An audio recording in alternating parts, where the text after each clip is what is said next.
Nah, boleh dong dijelaskan Pak, sebenarnya seleksi mandiri Untidar 2026 ini jalurnya apa aja Pak? Ini kan ada banyak jalur mandiri ya, di Untidar ada 6 gitu. Ada 6. Terus mereka bingung nih mau daftar di mana. Nah, boleh nggak sih kalau daftar semua jalur gitu Pak? Kita mau bahas terkait dengan yang tadi ujian tertulis nih, SMUT. SMUT. Nah, kan ada namanya ujian tertulis itu sebenarnya dilakukan secara offline atau online nih Pak? Dan soal yang diujikan di SMUT itu biasanya yang seperti apa nih Pak garis besarnya? Kalau dilakukannya itu nanti seleksi jalur one day service ya Pak? one day service. Nah, ya. itu seperti apa nih Pak? Kayaknya kalau dari namanya itu keren ya Pak. Ya, one day service itu nanti dari pendaftaran.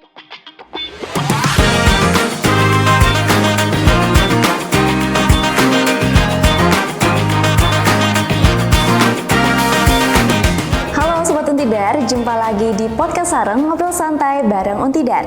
Bersama saya, Aknur Sabrina, yang akan menemani Sobat Untidar selama kurang lebih 20 menit ke depan.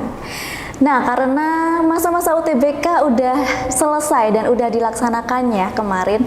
Nah, barangkali bagi beberapa teman-teman nih, khususnya siswa-siswa yang baru lulus sekolah nih ya, pasti bertanya-tanya ada apa aja sih seleksi mandiri yang ada di Untidar nih, yang bisa didaftar gitu ya. Dan kali ini kita bakal mengupas tuntas nih terkait dengan jalur seleksi yang ada di Untidar, khususnya jalur seleksi mandiri nih. Kita bakal membahas terkait dengan pendaftarannya kapan, nanti timelinenya kapan, terus terkait dengan alur pendaftaran dan kelengkapannya nanti bisa dicek di mana aja nih ya. Dan kali ini saya sudah ditemani dengan Bapak Sigit Mujiarto. Halo Pak Sigit. Halo. Oke, gimana Mbak Pak? Akna ya. Iya. Perkenalkan, saya Sigit Dr. Insinyur Sigit Mujiarto STM. Saat ini saya sebagai staf ahli bidang 1, di mana untuk seleksi mandiri ini saya sebagai koordinator pelaksananya untuk seleksi mandiri itu. Oke, Pak Sigit, berarti sebagai koordinator nih ya Pak di jalur seleksi mandiri gitu. Oke, sebelumnya gimana nih Pak kabarnya? Alhamdulillah baik, sehat. Setelah kemarin bulan lalu kita menyelesaikan untuk seleksi UTBK ya. Dan alhamdulillah dengan lancar gitu, dan selanjutnya ini kita masuk ke seleksi mandirinya. Oke, berarti kemarin itu berjalan secara lancar ya Pak terkait dengan alhamdulillah lancar selama 9 hari. Alhamdulillah, sangat panjang nih ya Pak prosesnya. Oke, nah sebelumnya kan saya sudah pernah podcast nih sama Pak Megita Pak terkait dengan SNBT nih. Nah, sudah dijelaskan sedikit juga tentang seleksi mandiri. Nah, kali ini mungkin ada beberapa teman-teman yang belum nonton nih ya Pak podcast kemarin. Nah, boleh dong dijelaskan Pak, sebenarnya seleksi mandiri Untidar 2026 ini jalurnya apa aja Pak? Untuk seleksi mandiri jalur di Untidar ini kita laksanakan menjadi ketiga ya, setelah kita melaksanakan seleksi untuk prestasi, kemudian seleksi UTBK, dan ini yang jalur yang ketiga karena kita masih diberikan porsi untuk melaksanakan seleksi mandiri itu.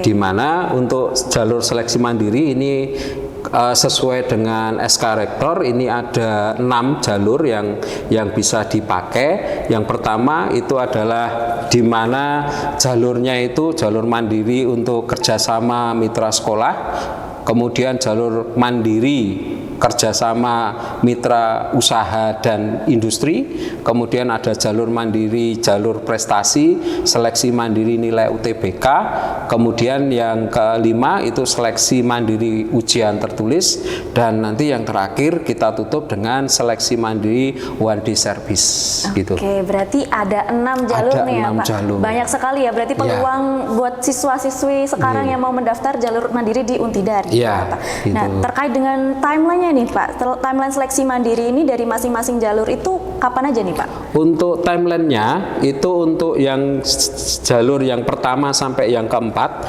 itu kita laksanakan mulai pendaftaran mulai tanggal 4 kemarin, tanggal 4 Mei ya, hari Senin, itu nanti akan ditutup tanggal 14 Juni 2026. Oke. Kemudian untuk yang 2 jalur, yaitu jalur yang kelima, yaitu jalur ujian mandiri ujian tulis, seleksi mandiri ujian tulis atau SMUT, yang bisa dikenal SMUT, itu nanti pendaftarannya mulai 4 Mei, nanti akan berakhir di 8 Juni.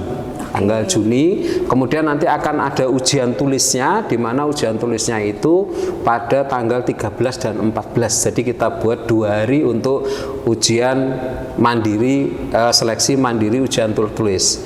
Dan kemudian yang terakhir yaitu yang di seleksi mandiri one day service, itu nanti dilaksanakan untuk tanggal 13 dan sampai dengan 17 Juli 2026. Oke, nah karena ini tanggalnya juga berbeda-beda nih, Ya, Pak, pendaftarannya ya. mungkin bagi sebagian siswa-siswi ini bingung nih, apa nanti bisa ngecek kelengkapannya tuh di mana sih, Pak, terkait dengan alur pendaftaran dan juga kelengkapan lainnya?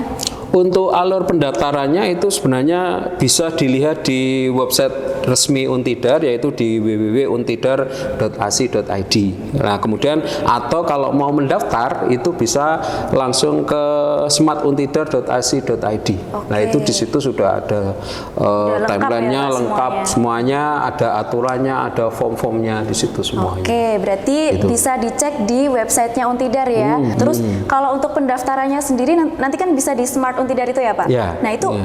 memang dilakukan secara online atau kita harus datang langsung ke kampus nih? Untuk pendaftaran semuanya dilakukan secara online, jadi bisa dilakukan di mana saja mahasiswa itu. Yang jelas perlengkapan sudah ada di situ semua dan bisa divalidasi di situ semua.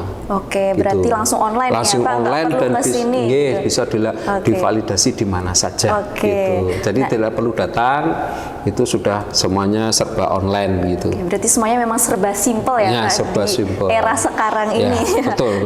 Oke, terus kan biasanya nih siswa-siswi tuh bingung nih, Pak, mau ini kan ada banyak jalur mandiri ya, di Iya, Untidar ada iya, 6 iya, gitu. ada 6. Terus mereka bingung nih mau daftar di mana. Nah, boleh nggak sih kalau daftar semua jalur gitu, Pak?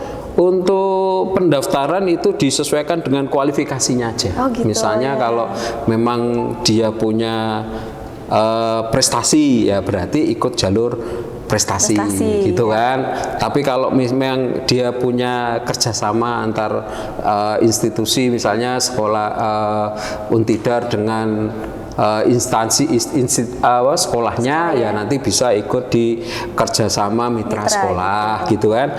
Nah, kalau misalnya dia merasa bahwa nilai UTBK kemarin tinggi tapi belum dapat, belum lolos, ya bisa aja didaftarkan lagi lewat seleksi mandiri untuk jalur prestasinya gitu. Oke, berarti kalau mau daftar tuh disesuaikan sama kualifikasinya aja. Kalau ya, tidak Pak? ya jalur secara umum yaitu seleksi mandiri ujian tertulisnya yang SMUT atau gitu yang ya. SMUT. Oke. Nah, terus ini juga pertanyaan mungkin banyak ditanyakan juga nih, Pak, soal SPI atau UKT juga ya, Pak, Ya. di jalur mandiri ini. Nah, itu biasanya itu ditentukan dari apanya nih, Pak? Kalau yang SPI. Iya, Jadi SPI dulu ya. untuk SPI itu nanti dia itu ada perhitungannya, detailnya itu nanti bisa dilihat di untidar.ac.id di biaya perkuliahannya. Oke. Itu bisa dilihat. Yang jelas sebagai dasar biasanya itu adalah dari penghasilan orang tua, kemudian dari prestasi belajarnya seperti itu, dari latar belakang keluarganya. Oke. Dan yang perlu diingat bahwa SPI atau IP itu tidak menentukan kelulusan. IP itu akan ditentukan setelah dia dinyatakan lulus, kemudian nanti baru ditentukan berapa IP-nya, berapa UKT-nya. Oke. Gitu. Berarti enggak sebelum mendaftar terus Tidak. tiba-tiba ditentukan IP-nya berapa gitu enggak ya, Pak? Jadi IP itu tidak menjadi faktor penentu kelulusannya. Dan gitu. ada kriteria-kriteria yang disebutkan tadi ya, Pak, terkait dengan latar belakangnya juga latar nanti. belakangnya Ya, berapa, oke. bagaimana gitu. Oke, dilihatnya. nah kita mau bahas terkait dengan yang tadi ujian tertulis nih, Iya, SMUT. SMUT. Nah, kan ada namanya ujian tertulis itu sebenarnya dilakukan secara offline atau online nih, Pak. Dan soal yang diujikan di SMUT itu biasanya yang seperti apa nih, Pak, garis besarnya? Kalau dilakukannya itu nanti akan mirip seperti di UTBK, yaitu dipakai CBT ya, komputer ya, namanya komputer yang sudah kita sediakan gitu kan. Lah nanti pelaksanaannya nanti di tanggal 13 dan 14 Juni 2026. Untuk soalnya itu akan sesuai dengan UTBK, yaitu ada literasi skolastik, kemudian ada literasi bahasa Indonesia, bahasa Inggris sama matematik. Jadi itu sama, babnya sama, cuman nilai jumlah soalnya lebih sedikit dan waktunya juga lebih pendek. Jadi kita cuman waktu ujiannya sekitar 90 menit. Dibandingkan sama yang UTBK itu yang sampai 3 jam lebih gitu. Jadi kita cuma 90 menit aja untuk tes semutnya nanti. Tapi terkait dengan soal-soalnya ya kemungkinan hampir sama ya Pak sama yang UTBK. Untuk soalnya beda, nanti kita buat sendiri. Kita sudah punya tim untuk membuat soal semutnya. Sudah kita buat soal semutnya ya, di tiap harinya akan berbeda. Jadi lebih asik gitu ya. Lebih asik katanya, lebih asik. Berarti lebih mudah juga atau gimana nih Pak? Enggak, kita tetap memakai standar yang ada yang level tinggi, ada yang level menengah, ada yang level lebih rendah gitu. Siap-siap tuh ya. Akan nanti soalnya akan berbeda dan tidak ada calon mahasiswa yang akan menemui soal yang sama dengan yang UTBK gitu. Wah kayaknya emang asik nih ya Pak. Kalau dipikirkan nggak tahu kalau waktu ngerjain gitu asik atau nggak tahu ya Pak. Yang jelas kan tidak lebih lama ya, jadi lebih santai gitu dibandingkan sama yang UTBK yang kemarin yang sampai 3 jam lebih. Yang menunggu aja sampai jenuh. Ngantuk ya Pak. Yang ngawas aja yang ngawas saja sampai jenuh, apalagi yang ngerjakan gitu. Benar-benar seperti itu. Nah ini kan udah tertulis nih Pak. Terus tadi kayaknya ada jalur prestasi juga ya Pak? Iya, jalur prestasi. Nah itu maksudnya tuh seperti apa nih Pak jalur prestasi? Apakah memang para siswa atau calon mahasiswa ini harus punya prestasi piagam atau cukup nilai rapor itu juga bisa dijadikan prestasi Pak? Untuk jalur prestasi itu sesuai dengan SK rektornya itu memang bisa di bidang akademik, bisa juga di bidang non akademik. Jadi kalau di bidang non akademik misalnya dia pernah jadi juara di juara daerah, juara nasional dan sebagainya. Nah, itu nanti akan menjadi prioritas gitu. Atau juga calon mahasiswa itu punya hafalan Al-Qur'an 30 juz, lah itu nanti menjadi prioritas untuk juga bisa jalur jalur prestasi gitu. Ya betul. Berarti akademik sama non akademik itu akademik juga sama bisa non akademik bisa dipakai sebagai jalur prestasi. Nah, yang jalur prestasi yang tadi yang satu tadi yang seleksi mandiri prestasi tadi bisa memakai yang nilai UTBK-nya tadi, yang merasa nilai saya udah tinggi tapi belum lolos ya sudah ikut itu aja, seleksi aja. Nanti kita bandingkan dengan nilai yang lain, apakah memang dia lebih tinggi atau enggak gitu. Kan nanti ada peringkingan tuh. Ada peringkatnya gitu ya Pak, dari atas sampai bawah gitu. Terus kita mau bahas yang terakhir nih Pak, yang tadi seleksi jalur one day service ya Pak. One day service. Nah itu seperti apa nih Pak? Kayaknya kalau dari namanya itu keren ya Pak. One day service itu nanti dari pendaftaran, kemudian nanti kita kumpulkan di 1 hari gitu kan, di 1 hari. Nanti setelah itu langsung diujikan bareng-bareng di hari itu selesai gitu. Berarti jadi, dalam 1 hari itu bisa diregistrasi, kemudian bisa ujian hari itu juga. Daftar hari itu, ujian hari itu gitu. Tapi harinya kita tentukan. Tidak dia datang sewaktu-waktu ujian. Terus tiba-tiba ujian gitu nggak bisa ya Pak? Jadi harus kita berikan waktunya tadi adalah sekitar bulan Juli ya, di mana di bulan Juli itu di tanggal 13 sampai 17 Juli. Jadi tergantung dari kursi yang masih tersedia, karena itu kan untuk kursi-kursi yang masih tersedia.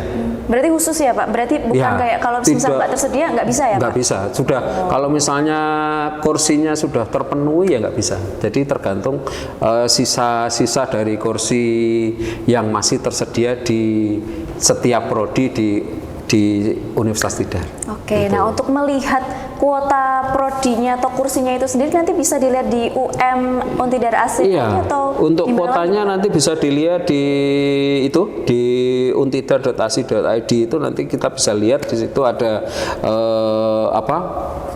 yang sudah terpenuhi berapa gitu. Oke, berarti semua sudah terkumpul di itu ya Pak. iya. Oke. Jadi nanti kita bisa lihat lah yang masih bisa ditampung berapa gitu. Oke. Karena tiap prodi itu kan punya kursi ya, sudah ditentukan punya kursinya gitu. Untuk yang seleksi mandirinya. Berarti memang sangat menarik ya Pak terkait Ya. dengan sistem one day service ini One day udah service. namanya keren, dilakukannya dalam 1 hari nih Iya, Pak. satu.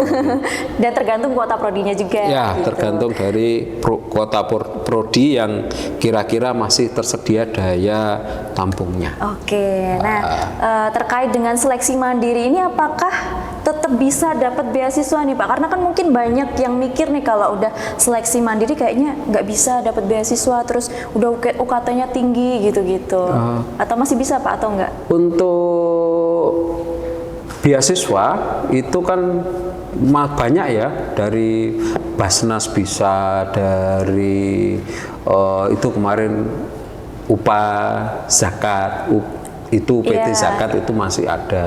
Jadi sebenarnya masih terbuka untuk peluang beasiswa yang ada, karena di Universitas Tidar ini untuk beasiswa itu tidak cuma di KIP-nya, KIPK-nya aja, tapi ada beasiswa lain yang masih bisa diikuti gitu. Oke, berarti walaupun nanti sudah lolos seleksi mandiri nih, tapi tetap bisa nih daftar beasiswa karena ada banyak alternatif alternatif lain ya Pak Iya, terkait dengan beasiswa lain. yang ada di Untidar ini, bukan hanya KIPK aja. Iya, gitu. kerjasama beasiswa dari kerjasama industri kan juga masih ada. Oke, tinggal gimana pinter-pinternya nyari ya Pak. Iya, betul. Oke, nah kayaknya udah lama juga nih Pak ngobrolnya Iya. terkait dengan informasinya kayaknya udah dikupas secara informatif banget nih ya. Mungkin terakhir nih Pak, bisa dikasih harapan nih ya buat seleksi jalur mandiri Untidar 2026 ini, dan mungkin kasih motivasi buat calon mahasiswa Untidar nih Pak agar Iya. tetap semangat dan pantang menyerah. Jadi di seleksi mandiri ini kita membuka banyak jalur tadi ya, baik itu dari seleksi kerjasama dan sebagainya, itu ada 6 jalur yang bisa diikuti. Harapannya adalah dengan banyaknya jalur ini Untidar bisa menemukan bibit-bibit mahasiswa yang cakap baik dalam akademik maupun non akademik, kemudian juga mempunyai semangat untuk belajar gitu. Jadi harapan saya calon mahasiswa Untidar itu nanti mempersiapkan dirinya. Jadi baik itu secara persyaratan bisa dilihat kelengkapannya dengan teliti dan juga dengan kejujuran gitu. Karena kejujuran itu adalah merupakan awal dari menjadi mahasiswa yang berintegritas nantinya. Harapannya nanti dengan masuknya bibit-bibit unggul di Universitas Tidar ini akan membawa kemajuan untuk institusi ini. Oke, luar biasa. Iya. Oke, mungkin cukup sampai sini aja nih Iya. Bapak. Terima Iya, kasih terima banyak sudah bersedia datang di podcast kita pada kali ini dan menjelaskan informasi-informasi terkait dengan seleksi jalur mandiri yang ada di Universitas Tidar. Iya. Semoga informasi-informasi tadi menambah manfaat nih buat semuanya Pak, dan menambah wawasan juga untuk calon mahasiswa Untidar yang mau mendaftar di Untidar besok nih ya Pak. Oke, dan bagi teman-teman semuanya nih yang masih penasaran mau lihat kelengkapannya, alur pendaftarannya seperti apa, bisa langsung kunjungi website di um.untidar.ac.id, dan di situ udah lengkap semua ya Pak. Di situ informasinya seperti itu. Oke, itulah podcast kita pada kali ini. Saya Aknar Sabrina dan segenap tim Untidar TV pamit undur diri. Sampai bertemu di podcast sareng berikutnya. Sampai jumpa.